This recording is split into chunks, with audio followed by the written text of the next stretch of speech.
This is From Destruction to Dignity with Janice Pons. Each week, Janice shares her wisdom to enlighten, educate, and advance the culture in America today. Janice Pons is a mother, author, and free thinker, and your host for our podcast this evening. Now let's join your host, Janice Pons. Greetings, greetings, greetings. Come on in. Welcome, welcome, welcome. My name is Janice Pons. I'm the host on our podcast, From Destruction to Dignity, Clinical Perspective, Spiritual Truths. We're going to dive right in. We got a lot to do tonight. I've had people to talk to me about, they said, listen, I need to understand this whole dynamic of what happened to us about this whole government shutdown on Obamacare. They were telling us one thing, but guys, it was totally something else. Now, you know, I'm a proponent of talking about facts. So I do a lot of research. I don't look at the news. I dig. I use logic, deductive reasoning, and I have discernment. And if you just look at, I understand systemic operations, organizational type things, but the facts are out there, but they don't talk about it on the news. So why am I going to waste my time listening to what they say? Because we've got our flag behind us. We got a lot going on in our country. We need to remember to pray for our country. Our flag reminds us of that symbolically. We've got our presidential seal. President Trump has fought hard for this nation this year. And we're closing up this year. So we want to continue to pray for him, President Trump, his family, his cabinet, their families, the leadership of this country, everybody on Capitol Hill. And we're praying that the ones that are bucking and acting ridiculous, that they will have a come to Jesus moment, that they'll get a revelation that they need to. I just never seen it. When I was growing up, people would just kind of cooperate with the president. They just would kind of cooperate with the president. And that changed when Trump showed up. And you can't tell me it was because he was so crazy. It's because he found out. Guys, they have been found out. Now, we're going to dissect that tonight. It's going to kind of you're going to get understanding. And one of my dear friends, Sandra Singleton, she said, can you break down that Obamacare thing for us? Yes, I can. And that's what I'm going to do tonight. Because wisdom is the principal thing, therefore get wisdom, but in all that wisdom, get understanding. We need to understand what they did to us. It kind of blew me away when I brought it all together, and I was like, there it is. Let's keep going. So we've got new leadership. It's been a tumultuous year. It's been intense. There was a lot at stake, but a lot has happened, and we're going to be covering that about all 20 of President Trump's promises that he made. We're going to dissect that coming up later this month, because when I saw it, I was like, wow. Just wow. I can see why the enemy of our souls has lied to us so much. It's amazing. It's amazing. So tonight we're going to examine something that's generated a lot of discussion, the franticness of fraud. See, the fraud is so deep and so pervasive that it just was frantic. So that's the title that I heard inside of me, the franticness of fraud. And all this ties in with our clinical perspective. Accountability matters. Oh, yeah. Guys, we're dealing with dynamics in our nation that it was just totally out of control, all centered around Obamacare or the ACA. It was a driving presentation around that government shutdown. Now, we're going to be dealing with those kind of things again. They're going to try to hold us hostage. Let's frame some things for purposes of understanding. Now, I got to frame it. You know how anybody that's been looking at my podcast, you kind of know how I operate. You got to frame it to understand. Here's the framework. In Butler County, Iowa, Senator Chuck Grassley. Now, he don't play. No, Chuck Grassley doesn't play. He's one of those ones that digs and demands accountability. Let's just go on this journey here. Senator Chuck Grassley, a Republican of Iowa, he's a senior member and former chairman of the Senate Finance Committee. He pays attention to the money. He's renewing calls for accountability after receiving information that builds on things that we need to know more about. Independent reports of widespread Obamacare fraud were rampant. In 2024, taxpayers reportedly footed the bill for approximately $20 billion in improper Obamacare subsidies. See, this whole government shutdown was over. We want $1.5 trillion from the taxpayers to put back in mandatory spending, which had been taken out under President Trump. Under that big, beautiful bill, they want it put back in to pay for the Obamacare subsidies. Put your seatbelts on. You get ready to get informed.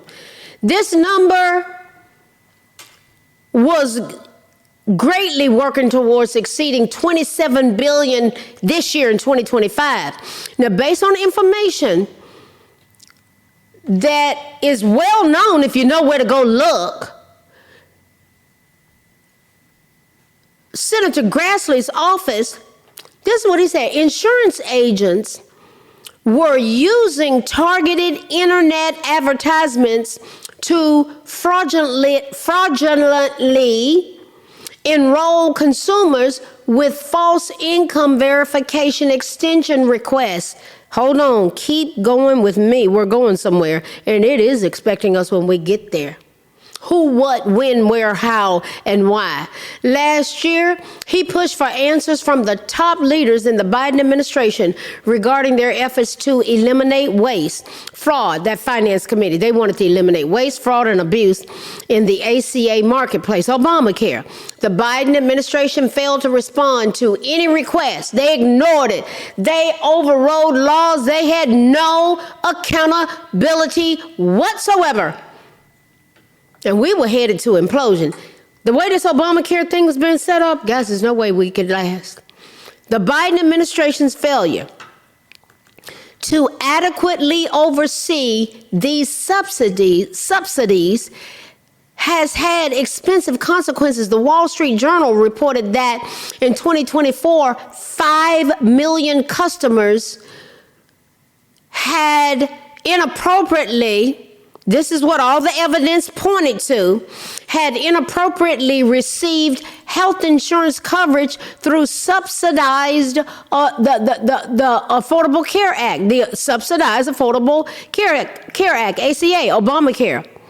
Federal marketplace plans based on falsified income information was what was going on, which may have cost us an estimated $20 billion, guys.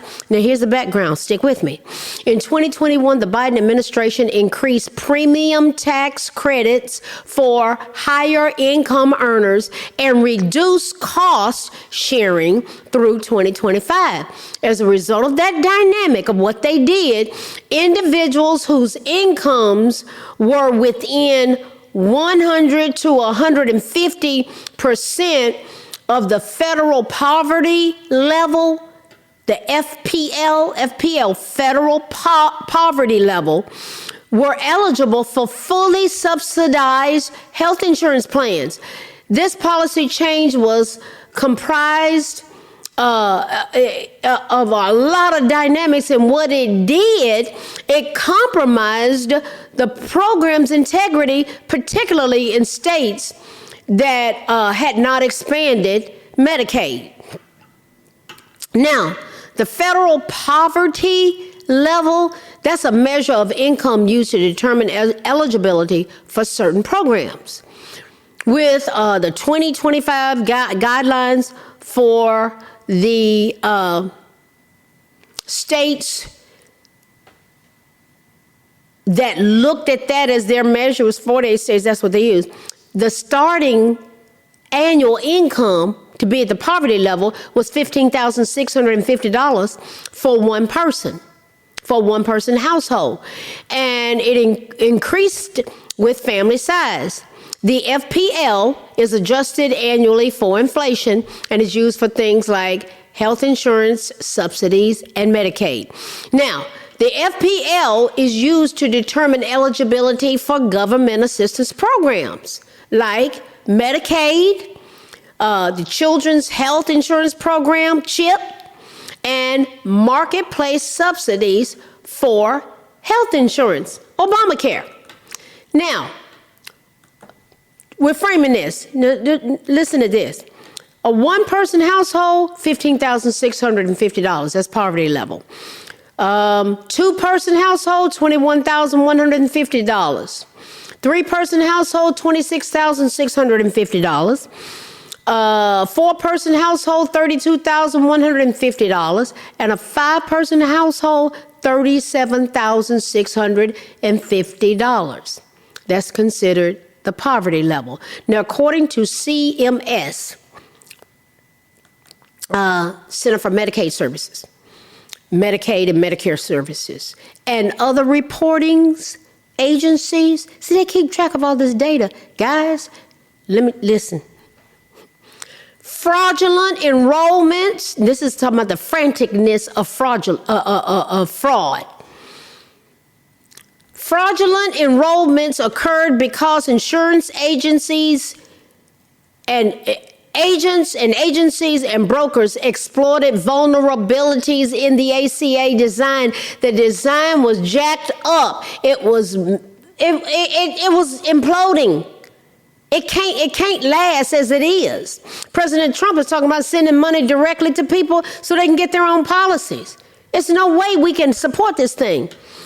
Grassley cited the Trump Departments of Justice, DOJ. There was a February 19th indictment of 2 people, Corey Lloyd and Stephen Strong. What did they do? They were engaged in a $161 million ACA, Affordable Care Act, enrollment fraud scheme.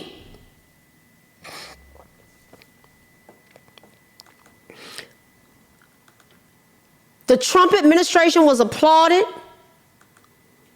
for program integrity measures through the Marketplace Integrity and Affordability Rule. The One Big Beautiful Bill also established some additional premium tax credit program integrity measures. Now, y'all know Dr. Oz? He's the administrator for the Centers for Medicare and Medicaid Services, CMS. He's the administrator, Dr. Oz. This is what Dr. Oz has reported, that on June 20th of 2024, last year, the Wall Street Journal reported that in 2024, 5 million consumers, this is what the Wall Street Journal said, 5 million consumers, based on everything they could see, had inappropriately received health care insurance coverage through the ACA. Obamacare, federal marketplace plans based on falsified income information, which cost us $20 billion coming out of my check, your check, everybody's check. According to CMS, the Center for Medicaid and Medicare Services, as well as other reportings, those fraudulent enrollments occurred. Why? Because there were insurance agents and brokers exploiting the program's design. What subsequently happened? In July of 2024, CMS, now Biden was still in there. He was still in there. The Obama-Biden-Harris cabal. They were the ones pulling the strings still. On July 8th of 2024, CMS was contacted regarding concerns that came up regarding fraudulent enrollments and requesting information on how the Biden administration's Department of Health and Human Services and CMS had taken steps to combat fraud. In other words, guys, there's fraud, there's waste, there's abuse. What are y'all doing? They did not respond. The Obama-Biden-Harris cabal, it was Obamacare. Biden couldn't even put a sentence together, guys. And Kamala was off somewhere cackling. Supposed to be the border czar. We saw 14 million people come in 1 year. The Biden administration's failure to adequately oversee these subsidies has had expensive consequences. For instance, this year, February of this year, the Trump's Department of Justice indicted those two men, for what they did. 161 million of ACA fraud. It was a fraud scheme, getting people enrolled. According to the DOJ, Department of Justice, Lord and Strong targeted, this is what they did, guys, listen to this. They targeted vulnerable, low-income individuals experiencing homelessness, unemployment, and mental health and substance abuse disorders. And through street marketers working on their behalf, sometimes offered bribes to induce those individuals to enroll and subsidize ACA plans. Make it make sense. Who, what, when, where, how, and why. Stick with me. I did a lot of digging. Miss Singleton, Sandra, she's my good friend, my sister. But she asked me to do this, and it's going to help us understand why this thing was so jacked up, and what they were doing. Now, those two individuals, they use misleading sales scripts and other deceptive sales techniques to do what? To convince consumers to state that they would attempt to earn the minimum income necessary to qualify for a subsidized ACA plan. I can hear them right now with their deceptive leading questioning. They did this even when the consumer initially projected having no income whatsoever. Based on information provided, a similar type of fraud scheme was used within the ACA marketplace. This scheme involved targeted internet advertisement for free health insurance. These advertisements were used to entice consumers to fill out a web form with personal information, which was then used by insurance agents to sign consumers up for health care in targeted zip codes. Those zip codes were in states that used the federally facilitated marketplace, FFM, rather than the state-based exchanges, and where preferred insurance companies had $0 in premium plans. Who, what, when, where, how, why. The information that was on those web forms, guys, agents used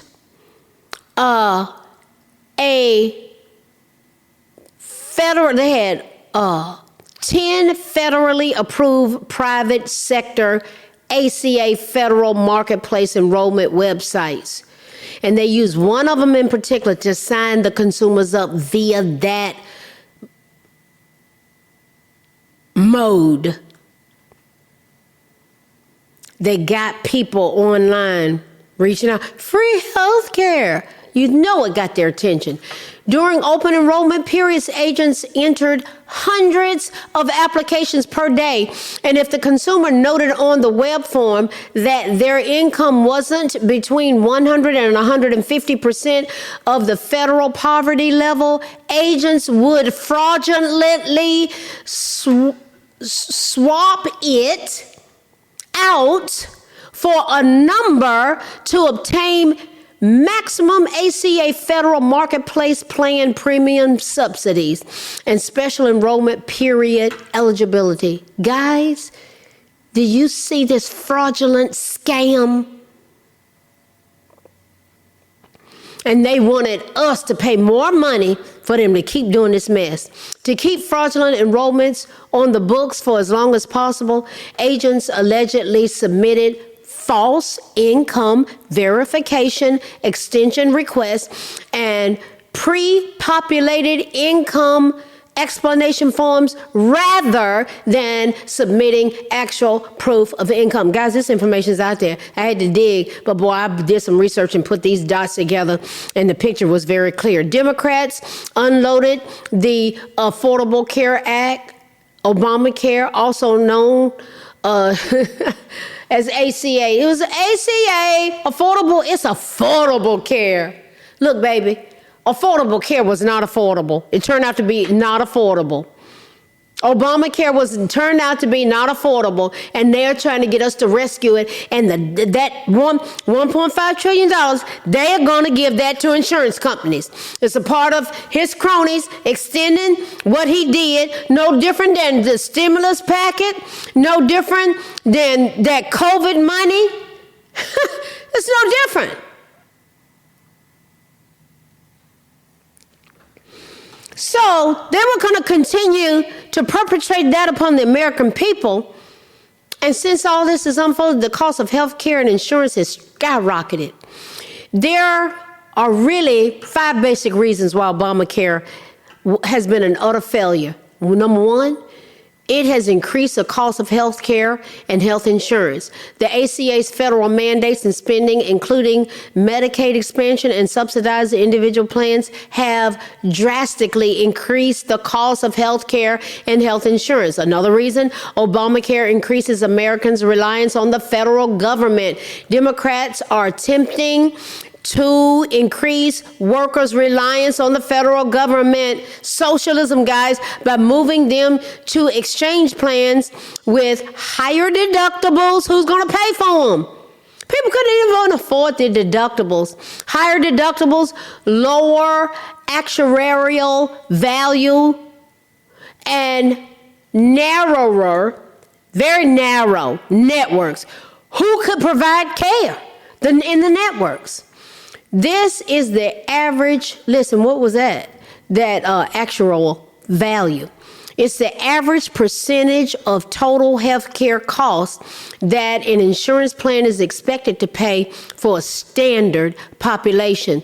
How much a plan covers versus how much the individual is responsible for through out-of-pocket costs like deductibles, co-payments, and co-insurance. On a per-person basis, Obamacare is far more expensive than anticipated for taxpayers. Employer-sponsored insurance provides better coverage and a better bargain for taxpayers compared to government-run healthcare programs. Here's another reason why it's a mess. Obamacare's expansion is due to a large part to improper Medicaid enrollments. Guys, I just explained how they fraudulently got people in there. In 2020, improper Medicaid payments totaled $86 billion. It was an increase of 21.4%. It's a mess. Most of these improper payments were due to eligibility errors. Anywhere from 2.3 million to 3.3 million people are on Medicaid, and they don't even qualify. They don't actually qualify, guys. This system has been so abused. Obamacare is one step closer to socialized health care. Democrats are chipping away at our free market healthcare system inch by inch. States have expanded Medicaid coverage for lawfully present. There's that term. Stop right there. That's how they were hijacking us. They were bringing those people, Miss Sandra Singleton, and my friends and my fellow Americans. They were paroling those people out of prison and bringing them in, saying, it's a humanitarian, millions of them, bringing them in here. And they just did a play on words, guys. They kept saying, they're not illegal immigrants. They were lawfully present. The ones that came out of the prison programs, the terminology that was used with their slick, deceptive ways was lawfully present. And they leveraged with the children. States expanded Medicaid coverage for lawfully present immigrants, children, and pregnant people. So get over here, get pregnant, have babies, have babies. And some have fully state-funded coverage for illegal immigrants. Guys, they didn't have to pay for it. Did that happen for Americans? for children and pregnant people, states can eliminate the 5-year waiting period for Medicaid and CHIP coverage. There was supposed to be a waiting period. Yeah, come on. No waiting for you guys.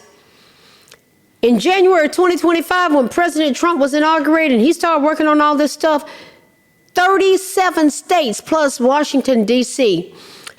took up the option for children, and 31 states plus D.C. elected the option for pregnant individuals. Yeah, they did. Bring in the children and get pregnant was the thrust. They had 23 states plus Washington that provided prenatal care and pregnancy-related benefits to low-income children beginning from conception to end of pregnancy, regardless of their parents' citizenship or immigration status under the CHIP program. From conception to end of pregnancy option. Guys, they were taking care of these people. They didn't care about us as Americans.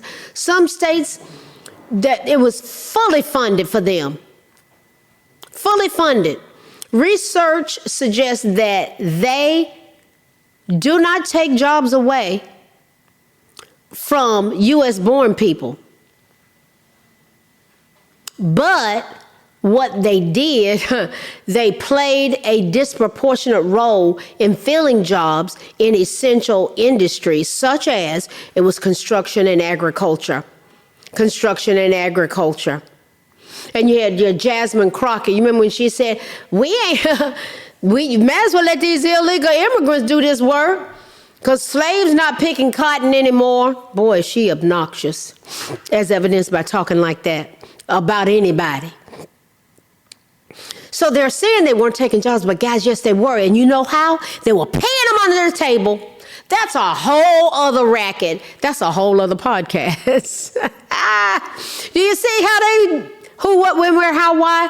There was a focus to inundate the nation with Cuban, Haitian entrants. Those were the brown people, So they got this messaging they're doing with black Americans, the black and the brown.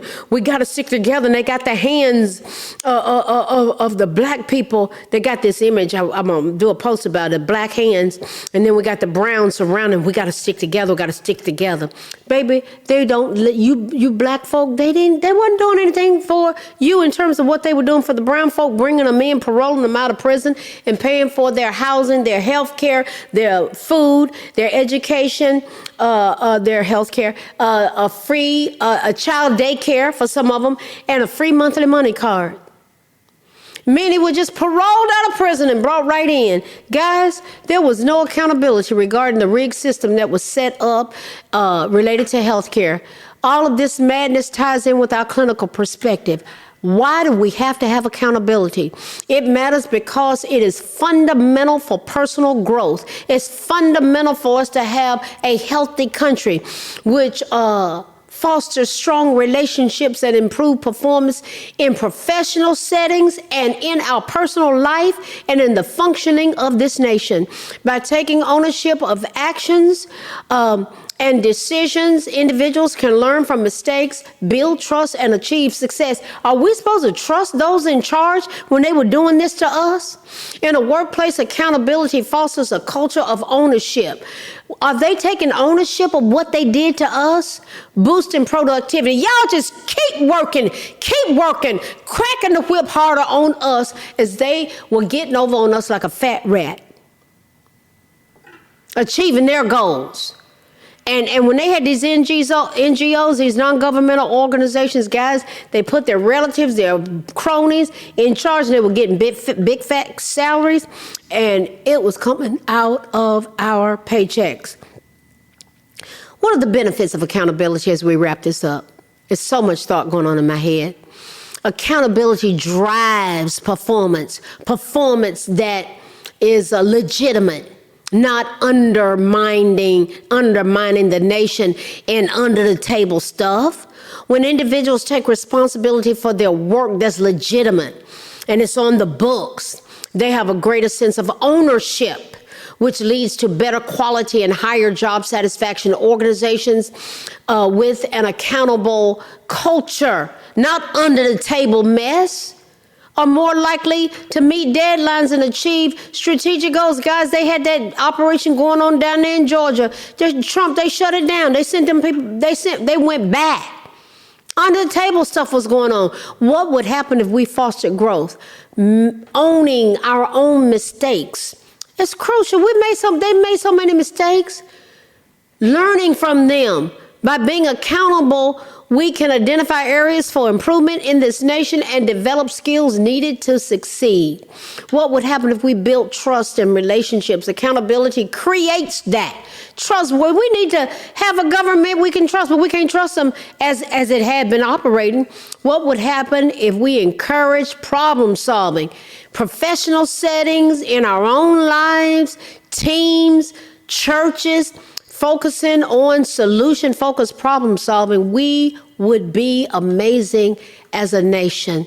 What would this do? Would we have increased confidence if we had us cohesively working like that? Maybe we would. What have we looked at tonight? The franticness of fraud. And our clinical perspective involved accountability matters. Guys, we were all over the place. Can you hear it? That was the inner workings of what they did to us with Obamacare, and they were trying to perpetrate it upon us again. And I won't be surprised at anything they do in 2026 as we're closing 2025 out. Listen, President Trump's not playing. He knows all this stuff. He would be throwing stuff out, and it would sound like a nut. They're emptying their prisons. Kamala Harris looked at him like he was a nut. He was telling the truth. And now we understand it all. And they were coming over here and getting all these benefits that we couldn't even get. Guys, listen, keep coming back. Keep coming back. We're going to keep dissecting these things because we need to know. Remember, we are one nation under God, indivisible, with liberty and justice for all, as we form a more perfect union, which simply means we're flowing together as one. And if we're flowing together as one, guys, we got to have accountability. This thing was a mess. They were out of control. The Obama, Biden, Harris cabal had this system of fraud on steroids, and it has been uncovered.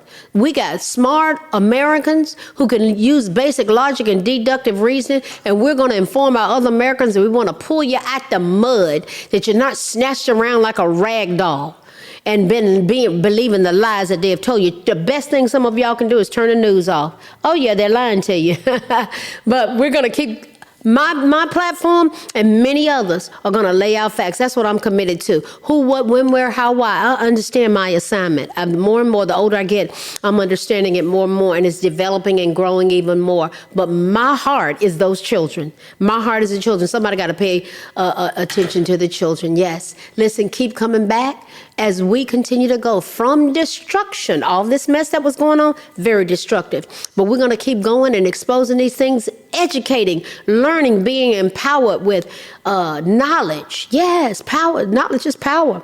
So as we go from destruction to dignity, accountability brings dignity, clinical perspectives, order, a way of thinking, getting well, spiritual truths. God is a God of order, not one of confusion. And so we're going to keep pursuing this, and I will see you next week. Thank you for coming, and let's keep moving forward. We got a lot at stake, and we got a lot that's going to unfold.